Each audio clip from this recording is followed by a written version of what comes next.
감정 조절하고 싶어서 이것저것 알아보다가 명상을 하게 되고 명상에 관심이 있다 보니 마음, 운명, 삶의 의미 등등에 기웃거리게 되고 더 깊어지다 보니 카르마, 즉 업이라고 하는 것에 닿게 되니 삶이 허무하거나 무섭게 느껴진 적이 있었습니다. 대부분 카르마라고 하면 내가 했던 말이나 행동으로 벌을 받는 거라고 잘못 오해하는 경우가 많아요. 그래서 그것을 운명이라 생각하고 자신이 운명의 노예라고 느껴지며 삶의 허무함에 허우적거리기도 합니다.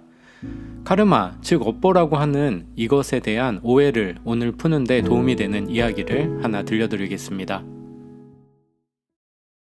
대부분의 사람들이 카르마의 법칙을 잘못 이해하고 있다. 그들은 그것을 운명론으로 오해한다. 기억도 나지 않는 과거 생에서 저지른 어떤 알 수 없는 죄 때문에 이 생에서 고통받을 수밖에 없는 운명이라는 것이다. 다음의 이야기가 보여주듯이 그것은 사실이 아니다. 두 여인이 각자 케이크를 굽고 있었다. 첫 번째 여인은 매우 열악한 재료를 가지고 있었다. 오래된 흰 밀가루는 초록색 곰팡이가 잔뜩 끼어 먼저 그것을 걸러내야만 할 정도였다.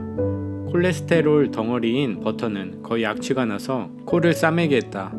흰 설탕에서는 갈색 덩어리들을 제거해야만 했다. 누군가 부주의하게 커피 묻은 스푼을 집어넣었기 때문이다. 그리고 과일이라곤 석기시대 고분에서 발굴한 듯한 딱딱하게 말라비틀어진 건포도가 전부였다. 그녀의 부엌도 불편하기 짝이 없는 구식이었다. 두 번째 여인은 최상의 재료를 가지고 있었다. 유기농으로 재배한 무공의 밀가루는 유전자 변형 식품이 아니라는 거민이 찍혀 있었다. 또한 콜레스테롤이 제거된 마가린과 천연 설탕, 자신의 텃밭에서 직접 기른 과즙 풍부한 열매가 있었다. 부엌 역시 최첨단 시설을 갖춘 고품격 주방이었다. 이 두 여인 중 어느 쪽이 더 맛있는 케이크를 구웠겠는가? 자주 있는 일이지만 최고의 재료를 가졌다고 해서 더 좋은 케이크가 구워지는 것은 아니다. 케이크를 만드는 데는 단지 재료 이상의 무엇이 필요한 것이다. 때로는 열악한 재료를 가진 사람이 케이크를 만들 때 훨씬 더 많은 노력과 주의, 애정을 쏟기 때문에 그의 케이크가 어느 누구의 것보다 맛있다. 중요한 것은 재료를 가지고 우리가 무엇을 하는가이다. 나에게는 삶에서 매우 열악한 재료를 물려받은 몇 명의 친구들이 있다. 그들은 가난한 집안에서 태어나 어렸을 때부터 학대를 받으며 자랐고 학업 성적도 우수하지 않았다. 운동을 할 수 없을 만큼 신체적인 장애를 가진 이도 있다. 하지만 그들은 자신들이 가진 극히 적은 장점을 잘 살려 더없이 특별한 케이크를 만들어냈다.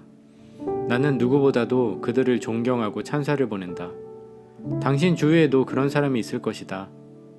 나의 또 다른 친구들은 가장 훌륭한 재료들을 갖고 태어난 이들이다. 집안은 부유하고 사랑으로 넘치며 학교에서는 우등상을 받았고 각종 운동에도 뛰어났으며 외모도 출중해 인기 만점이었다. 그런데도 그들은 술과 마약으로 젊음을 낭비했다. 당신 주위에도 그런 사람이 있을 것이다. 카르마의 절반은 우리가 가진 재료이다. 그 나머지 절반, 가장 중요한 부분은 우리가 그 재료를 가지고 이 삶에서 무엇을 하는가이다. 우리가 가진 나날의 재료들을 가지고 할 수 있는 일이 반드시 있기 마련이다. 설령 그것이 단지 자리에 앉아 마지막 차 한 잔을 즐기는 일일지라도. 차를 즐겨 마시지 않는 사람이라면 다음의 말을 기억하라. 아무것도 할 수 없을 때는 아무것도 하지 말라. 너무도 당연한 말처럼 들리겠지만 이것이 당신의 삶을 위험에서 구원해 줄지도 모른다.